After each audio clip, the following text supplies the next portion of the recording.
Tumpukan sampah di Pasar Induk Kramat Jati masih terlihat menggunung. Tumpukan sampah bahkan mencapai lebih dari 4 meter. Selain menyebarkan bau menyengat, juga terdampak terhadap pencemaran udara sekitar serta mengganggu aktivitas pasar. Penyebab tumpukan sampah di Pasar Induk Kramat Jati ini karena tingginya aktivitas perdagangan khususnya komoditas sayur dan buah-buahan. Sementara jumlah armada pengangkut yang tidak tersedia tidak sebanding dengan peningkatan volume sampah tersebut. Setiap hari Pasar Induk Kramat Jati menghasilkan sampah dalam jumlah 120 hingga 150 ton.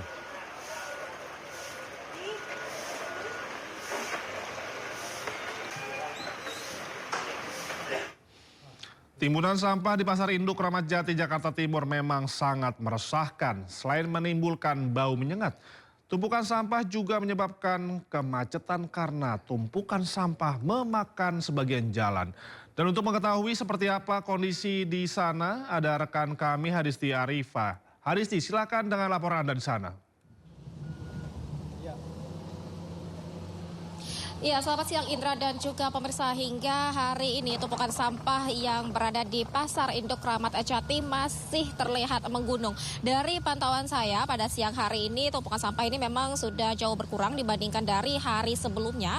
Namun untuk hari ini ketinggian sampah masih mencapai lebih dari 4 meter. Tentunya keberadaan sampah yang menggunung ini mengganggu aktivitas pasar baik itu kepada para pedagang maupun juga para pengunjung karena menyebarkan aroma yang tak sedap ataupun juga menyengat sehingga ini mengganggu kenyamanan pedagang dan juga pengunjung. Kemudian juga cuaca hujan dan juga mayoritas sampah yang merupakan sampah organik ini juga memperburuk keadaan di sekitar kawasan tumpukan sampah ini karena menghasilkan genangan air dan juga lumpur yang sedikitnya ini mengganggu aktivitas para pengunjung yang melintas di jalan depan Pasar Induk Kramat Jati ini. Nah, kalau kita bicara terkait penyebab tumpukan sampah yang menggunung ini disebabkan oleh tingginya aktivitas pasar, khususnya komoditas sayur dan juga buah yang menghasilkan sampah organik dalam jumlah besar, di mana jumlah sampah yang tinggi tersebut tidak sebanding dengan armada truk yang digunakan untuk mengangkut sampah. Idealnya sehari truk pengangkut sampah yang digunakan ini harusnya ada 15 armada, namun belakangan ini hanya dioperasikan sebanyak 8 unit karena proses perbaikan. Sementara di Pasar Induk Kramat Jati ini menghasilkan sampah setiap harinya ini 120 hingga 150 ton. Sehingga inilah yang menyebabkan tumpukan sampah yang menggunung ini karena keterbatasan armada pengangkut truk sampah. Dan hingga hari ini dari Pemprov DKI Jakarta bersama juga pemerintahan Kota Jakarta Timur sudah melakukan upaya dengan mengirimkan armada untuk dapat memindahkan dan juga mengangkut sisa tumpukan sampah di Pasar Induk Kramat Jati ini. Setiap harinya ada sebanyak 33 armada yang akan beroperasi, terdiri itu dari kendaraan berat, kemudian juga truk tonton hingga juga sekop yang digunakan untuk mempermudah proses pemindahan dan juga pengangkutan sisa tumpukan sampah ini ke tempat pembuangan akhir Bantar Gebang, Bekasi. Dan tadi pihak pengelola Pasar Kramat Jati juga menyatakan setidaknya sekitar 150 armada lagi yang akan dapat dioperasikan untuk dapat menuntaskan sisa tumpukan sampah ini. Untuk satu armada ini dapat mengangkut sekitar 10 hingga 15 ton sampah setiap harinya. Dan tentu ini juga menjadi harapan para pedagang maupun juga pengunjung agar pemerintah dapat memiliki solusi yang dalam jangka panjang agar penumpukan sampah ini tidak kembali terulang. Dan pihak pengelola Pasar Kramat Jati tadi juga sudah menyebutkan bahwa nantinya ke depannya dalam jangka panjang akan mengupayakan ketersediaan armada pengangkut sampah yang cukup, yakni adalah sebanyak 15 setiap harinya. Indra, demikian. Baik, terima kasih rekan Hadisti melampaikan langsung di Kramat Jati, Jakarta Timur. Selamat bertugas kembali, rekan Hadisti. Tentang dugaan penghasutan di muka umum dan dugaan penistaan agama berkaitan dengan pernyataan dalam sebuah acara bertajuk tanda kutip mens rea. Ya, karena acara tersebut namanya tanda kutip mens rea. Ya. Selanjutnya perkara ini masih dalam proses penyelidikan. Kami tegaskan proses penyelidikan.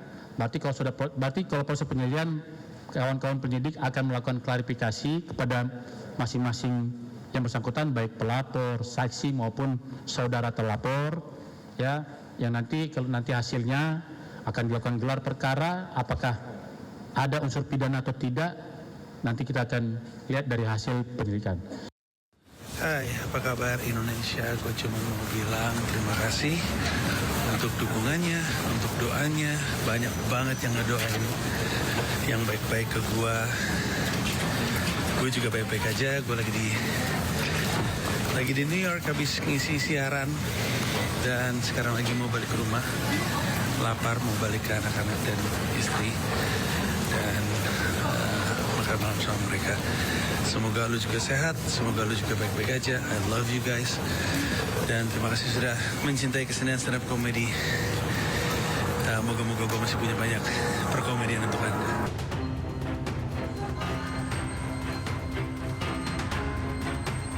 Seorang pasien yang diduga terpapar superflu dilaporkan meninggal dunia di Rumah Sakit Hasan Sadikin RSHS Bandung. Sebelumnya diungkapkan tim Pinere Rumah Sakit Hasan Sadikin dari 10 pasien dengan gejala influenza A, H3N2, subclade K yang belakangan dikenal sebagai superflu. 2 pasien mengalami kondisi berat dan harus mendapatkan perawatan. 1 pasien dirawat di ruang high cap, sementara 1 lainnya dirawat di ruang intensif. Pasien yang menjalani perawatan di ruang intensif tersebut kemudian dinyatakan meninggal dunia. Pihak RSHS menegaskan, belum dapat dipastikan apakah kematian pasien tersebut secara langsung disebabkan oleh superflu. Pasien diketahui memiliki riwayat penyakit bawaan atau komorbid yang cukup berat sehingga memperburuk kondisi kesehatannya. Ada 2 yang berat, 1 masuk ke ruang high cap dan 1 masuk ke ruang intensif. Dan 1 yang masuk ke ruang intensif memang terus dinyatakan meninggal karena disebabkan karena ada komorbid yang lain. Apakah itu langsung disebabkan oleh virus? Kita tidak bisa menyatakan karena memang dia mempunyai komorbid yang banyak. Masyarakat tetap dihimbau untuk tetap waspada terhadap gejala flu berat. Dari Bandung, Jawa Barat, Billy Maulana Fingran, iNews melaporkan. Banjir dipicu hujan deras yang terus mengguyur sejak beberapa hari terakhir. Banjir diperparah akibat jebolnya tanggul Sungai Batang Toru. Ratusan rumah warga di desa Hapesong, Baru, Batang Toru, Tapanuli Selatan, Sumatera Utara terendam. Ketinggian air bervariasi hingga lebih dari 1 meter. Akibat banjir ini warga kehilangan harta benda dan tidak bisa beraktivitas. Sebagian warga terpaksa mengungsi ke tenda darurat yang didirikan secara swadaya.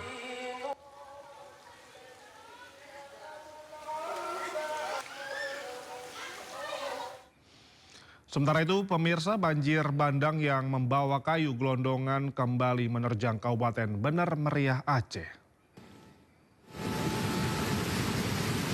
Banjir bandang yang membawa kayu gelondongan terjadi di kawasan aliran sungai Wihgile, Kampung Fajar, Harapan, Kecamatan Timang Gajah. Material kayu yang terbawa arus banjir itu melintasi di kampung warga dengan cukup deras yang membuat warga panik dan berhamburan keluar rumah. Menurut Pusat Data dan Informasi Posko Penanganan Bencana Hidrometeorologi Bener Meriah, air yang membawa material kayu tidak sempat meluap karena sungai yang dalam. Hingga saat ini belum ada laporan terkait kerusakan jembatan utama, khususnya di ruas Jalan Nasional Biren Takengon yang melintasi kampung tersebut.